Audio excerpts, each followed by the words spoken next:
You dropped your price to get the job, didn't you? The diary went quiet. A lead came in, and somewhere between answering the phone and sending the quote, the number went down.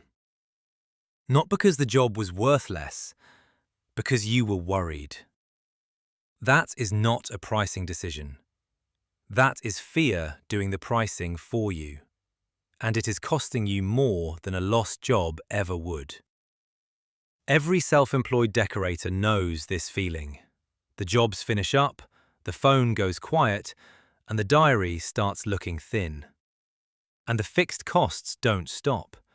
The insurance is still running, the vehicle still needs fuel and servicing, the tools, the phone, the memberships, all still ticking. Whether you're on a job or not, a lead comes in, you price it low. You win it. It feels like the right call. Keep the van moving, get some money in, buy yourself a bit of breathing room. But here is what that low price is actually saying to the customer. A low price signals one of two things. Either you don't have much on, which raises the question of why, or you don't believe your own work is worth the going rate. Neither reading builds confidence. Neither one gets you the referral at the end of the job. I saw this play out dozens of times over the years. Sharp decorators, tidy finishers, good people. Every time work slowed down, the price went down with it. Within a week, they had a job. Within a month, they were struggling to replace their brushes. 3 reasons the discount hurts you. Not just on that job, going forward. First, your overheads didn't go on holiday. If your vehicle, insurance and running costs add up to roughly £30 a day, and you drop your day rate by that same 30 to win a job, you are now covering your costs with nothing left over for wages.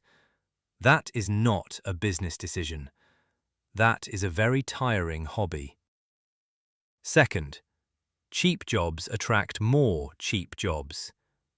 The customer who got a deal tells their friends, and their friends ring you expecting the same. You don't build a pipeline of well-paying work by pricing low in a panic. You build a pipeline of customers who will haggle every time. Third, you do your worst work when you're underpaid. Not because you're lazy, because the resentment builds. You know you're losing money by the hour. The job starts to feel like a punishment. You rush. The finish suffers. The customer notices. The review reflects it. 1 quiet week. 3 ways it compounds into a bigger problem than the quiet week ever was. The race to the bottom. The industry has a name for it, and the painful part is that the decorators driving it down aren't cowboys. They're good tradespeople who don't know their actual number. They don't know their floor rate, so they guess, and when they're worried, the guess goes low. You win the cheap job. You finish it with less margin than you needed. Your costs for that week are barely covered. You come out the other side still stressed, still quiet, and now undervalued in the local market. The next lead comes in, and you do it again. The solution isn't to be brave. It isn't to hold your nerve. That's advice, not a system. The solution is to know your number before the phone rings, not during the conversation. Your floor rate. This is the minimum you can charge and still cover every cost, pay yourself a proper wage, and run a business that doesn't grind you down. Everything above that number is margin. Everything below it is a slow-motion loss. Most decorators have never calculated it properly. Not because they can't, because nobody ever showed them what to put in. Most calculations miss the days you don't bill. Wet weather, traveling to quotes, admin, sickness.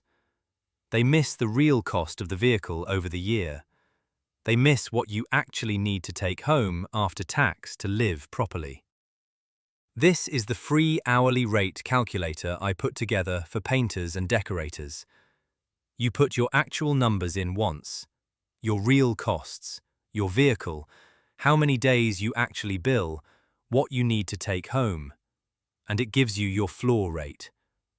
That number is what every quote should be built on top of.